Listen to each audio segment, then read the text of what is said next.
Before Steven Spielberg terrified the world with a giant mechanical shark, before Peter Benchley penned a best-selling thriller that would rewrite movie history, there was a man, a real man, a man with a harpoon in one hand, a cigar in the other, and a 3,400-pound shark strapped to the side of his boat. And his name was Frank Mundus. And while Hollywood gave us Captain Quint, the grizzled shark hunter with sea salt in his veins, it was Frank who lived it. So today on the Southern Boating Podcast, we're diving into the untold story of the man behind Jaws, a story full of controversy, legends, fish tales, and a legacy that's still making waves about 50 years later. With that said, I'm Ian Sneed. I'm James Anderson. And remember to hit the like button, hit the subscribe button so that you get notified every time a new video comes out, and the notification bell icon. Now, that was pretty good. I only stumbled over the word notification. Now, with that, yesterday, right, since this is coming out Saturday, yesterday will be the 20th, which is exactly 50 years after the movie came out. June 20th, 1975, Jaws hit theaters. Been that long.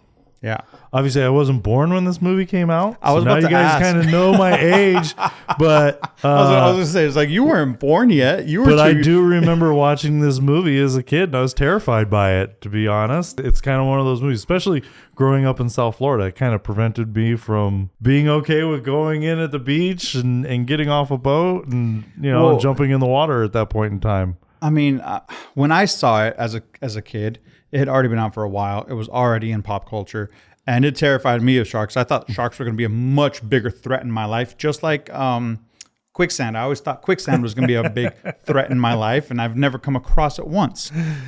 But yeah, I'm and not surprised. Same with sharks. I have come across dolphins while I'm out in the water, but that's different. Yeah, well, I mean, that's kind of normal to come across the dolphins, but sharks, that's a whole different animal, right? Whole different animal, man. So with that, let's jump into it. Let's talk about Captain Frank Mundus, who was the charter captain for the Cricket II out of Montauk, New York. Yes. Originally out of New Jersey, he moved to Montauk, and that's where the story really starts to unravel, right? Right. Because this is the real life Quint. And reading this story, there's a lot of things that I wasn't aware of that they came out in this. One of the stories that I loved was when he's talking about how he caught the great white, like the record-setting great white. It's a great story. We're going to touch on it in just a little bit, so stick around for that. But in a nutshell, like if I were to describe Frank Mundus, he's a pioneer in recreational shark fishing. He's maintained that he was the inspiration for this character, Quint. The author of the book says that the character Quint was actually a composite character. So you can kind of look at that and say, yeah, I could see that being a composite character, but you also know that the author went fishing with Frank Mundus at least once in the 1960s. At least once he says that he went fishing with him on a charter trip. So even if Quint is a composite character, I'm pretty sure Frank Mundus is part of that process. So you can kind of see both sides of this. And this is the controversy part, is that the author never supported the idea that Frank Mundus was. But if you look at history and how things played out, it makes sense why Frank Mundus believes that he was, because even the stories that are in the movie relate to his stories. Oh, yeah. It's crazy. It definitely is. But I think just in general, reading this Frank Mundus Q&A is just really interesting to read. And it gives you a little bit more of a background of the real story of Jaws. And so for everybody watching, we'll put the Q&A that we had printed out. It's in our June issue, right? But we put it online for everybody because it really is such an incredible story that we didn't want anybody to miss out. And that's why we're talking about it today. The online version is the one that you want to read because it is expanded upon. The story was so good that we didn't have all the space to fit it into print. Right. Because it is that big of a story and it is available online for everybody to read. Now, the reason it's such a big deal about Frank Mundus,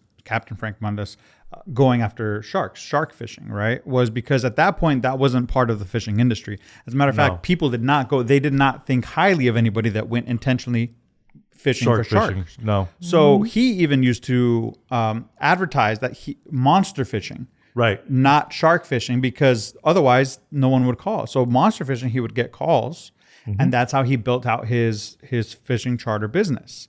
I thought it was really crafty marketing because, I do marketing. But that's also what got him the nickname Monster Man. So he gets the nickname from his advertising of monster fishing. Yeah. He became Monster Man. And so because he was this pioneer, he was the first person to bring in over 1,000-pound shark. And then he went and he did that 6 more times. So if you think about that, like wrangling 1,000-pound anything is wild. And he did it 6 times. And that's not counting the great white that he brought in that was over 3,400 pounds. That's right. That's not counting that. It's wild. These were mako sharks, I think, that were... They were makos. Were the 6 sharks that you're discussing were makos. And then the 3,400, almost 3,500 pound shark that he's famous for is a white shark. Right. Great white.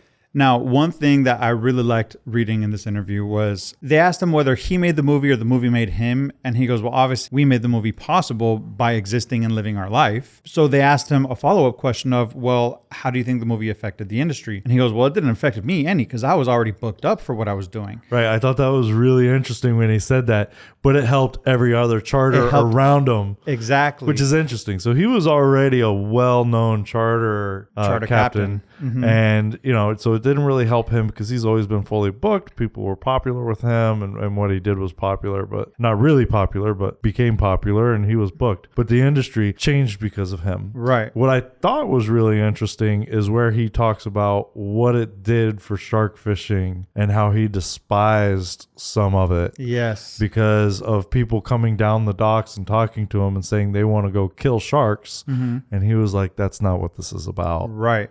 So when he talked about that, he said nowadays, he passed away in the early 2000s. But when this interview took place, he was saying, well, nowadays people understand conservation. So they understand that just going out and just killing animals just for fun is not the way to approach any form of hunting, right? If you're going to kill a shark, you're going to use everything. And back then, that's what he was doing. He would use it for food. He would use it for bait. He would use it for chum. He would use every part of the shark. And he had an interesting term for it. He called it recycling. He did, yes. Which I like that term. Yeah. He called it recycling because that's truly what it was. It's from one to the next. So even though when you think about it, going out and for a lot of people that may not be, our audience will be familiar with it, but for people that might come across this and not be familiar with, well, what do you do with the animals that you kill if you go hunting or fishing? Well, guess what? The answer is you use it. You use every bit of it. It's not a wasteful type of activity. Absolutely. It's actually very good for the environment if you're doing it right. You're actually benefiting the environment if you're doing it right. So that's something that I really kind of want to put out there. It's something that we all know is if you're an avid fisherman, you're not taking more than you can eat and everything else gets turned back. He was an early contributor to that in many ways. The story about how he caught the great white was actually, it seemed like it was chance. I thought it was really interesting with how he really gets started about halfway through the story. He tells the story about he was actually out on a charter while he came across a floating whale carcass. Right. And he just stops dead in his tracks. He knew at that moment that there was going to be a great opportunity. And he doesn't say that specifically in the Q&A, but you can tell with the dialect that he knew. And I thought it was really interesting when he talked about how he handled the charter at the time. He says, we're not going back in. There's plenty of food on the boat. Don't worry. You're safe. And we're staying here fishing. All through the night and through the next day. And the way he said it was essentially like, well, look, you guys can go wherever you want, but I'm staying here. So where are they going to go? Were they going to swim back? Especially if they know that there's a shark nearby. No, it's not going to happen. The next thing I thought was really interesting, he talks about what he called whale walking. Oh, yeah. So he actually got out onto the carcass of the whale, and he says on his hands and knees at first, but then actually started walking, and how he described the carcass is very interesting because he says it was obviously fresh because there's still sand stuck to it because the whale actually sinks to the bottom of the ocean first, and then as it starts to decompose and ferment, it starts to float. So he knew the age of the carcass simply by how much sand was on there. By looking at in detail of what was stuck to it, and and it was very interesting. Yeah. And then also the fish bite marks that were on the carcass as well. So he knew that there was an active scene and something was feeding on it, but he later found out what really was feeding on it because he says in the middle of the night, he's like, "Oh, so we got our first glimpse of the shark in the middle of the night." And everybody on the boat is like, "Oh, are we going to fish for it now?" And he's like, "No. Yeah, he's We're gonna wait for the morning. Yeah, he's like, you don't fight a fish this big. Yeah, in the middle of the night. Yeah, you'd be crazy to fight a fish that big. Like, so he literally saw the fish and said, "I'm going to sleep." Yeah, yeah. I was like, "That's awesome." Save up my energy. I need a nap first. Yeah.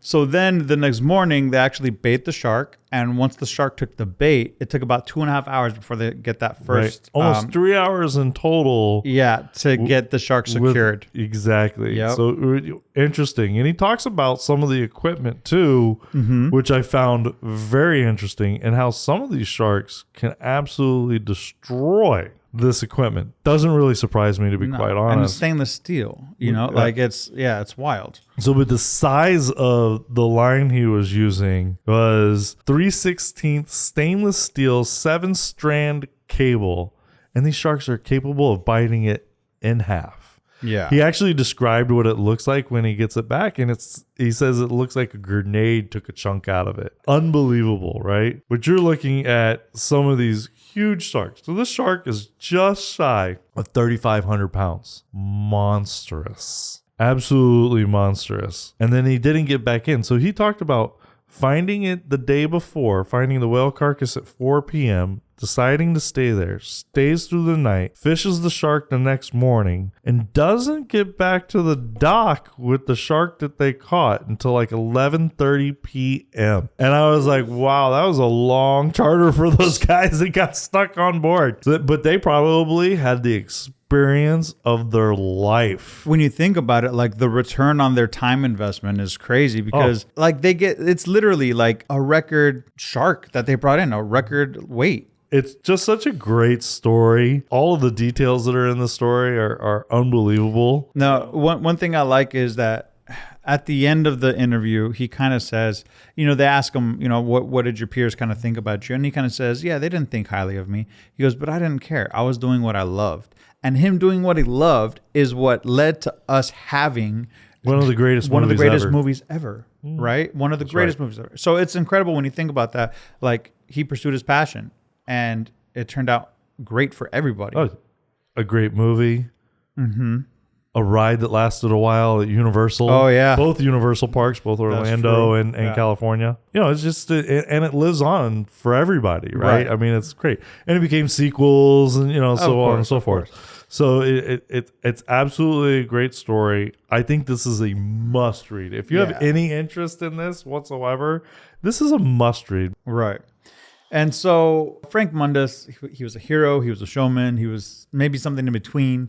Maybe he was all three. What's easy to agree on is that it's easy to understand how he saw himself as the inspiration for the character Quint and how that brought us Jaws. And the truth is that without that character, we wouldn't have Jaws as we know it. So if it wasn't for Frank Mundus, we wouldn't have had the movie Jaws. Exactly.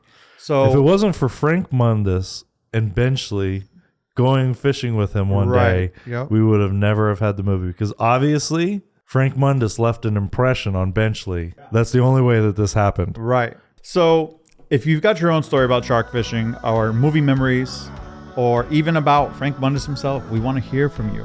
Leave it in a comment. Share with us what that story is. Share the episode with a friend who maybe is still scared to go in the water because of sharks. And just share with us and let us know what your story is. Yeah, please do.